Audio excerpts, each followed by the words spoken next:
Let me turn it over to our great speaker, Kyle Hasty.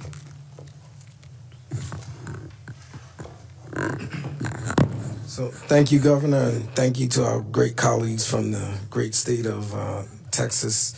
I'm a fan of something big in Texas. Everybody knows I'm one of the bigger Cowboy fans, but today I'm We're not going to go there. You cannot say that sitting next to me.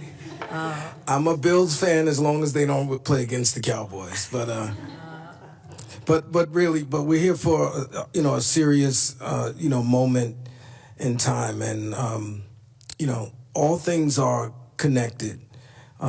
Democrats and some of the editorial boards of some of the very newspapers who are here keep telling us to play fair. And it's very difficult to say play fair when your opponents are playing dirty and using every tool in their tool shed, toolbox to kind of undermine democracy. Since this guy's been sworn in, there's no respect for the Constitution. There's no respect for people. And this, what's happening in Texas is just another prime example. And what we're proposing, that maybe what we bring before the voters in 2027, hope not to have to use it.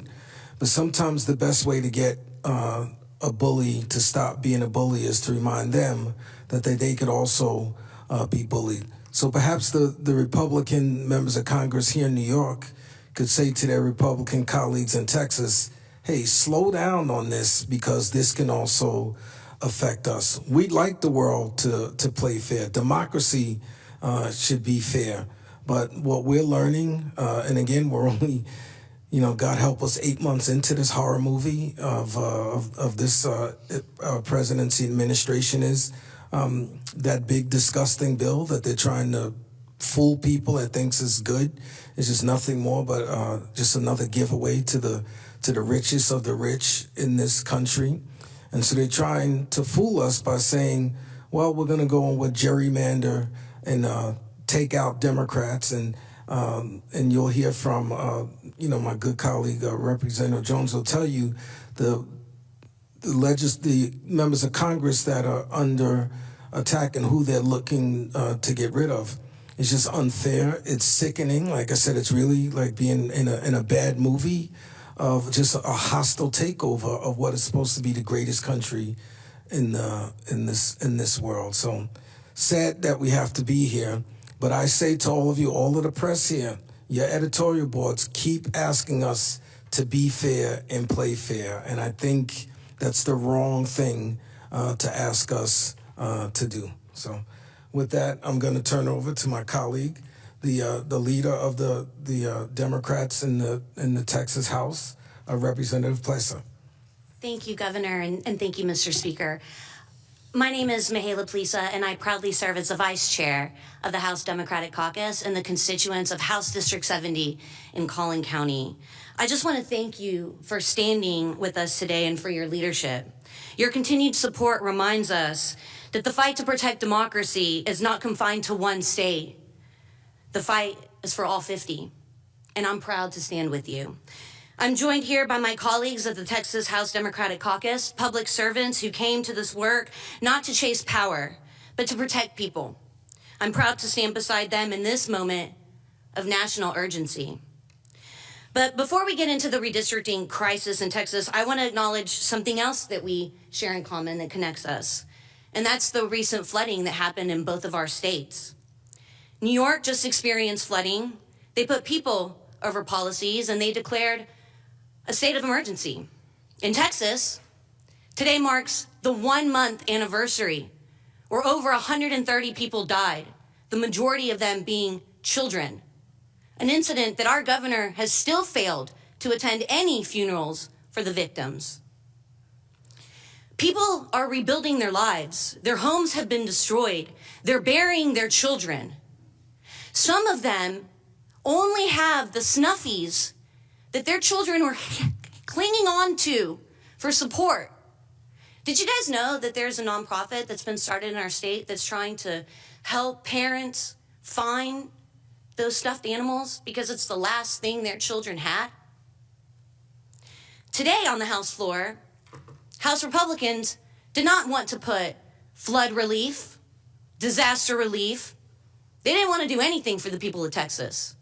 They're bending the knee to President Donald Trump. The first bill put on the calendar today was a redistricting bill, an attempt to steal power.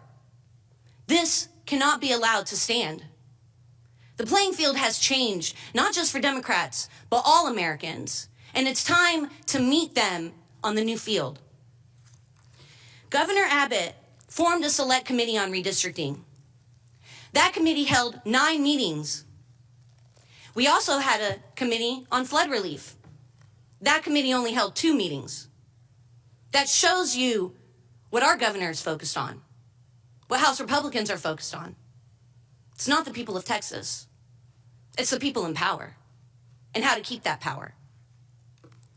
I remember when Trump called Georgia. He called the Secretary of State.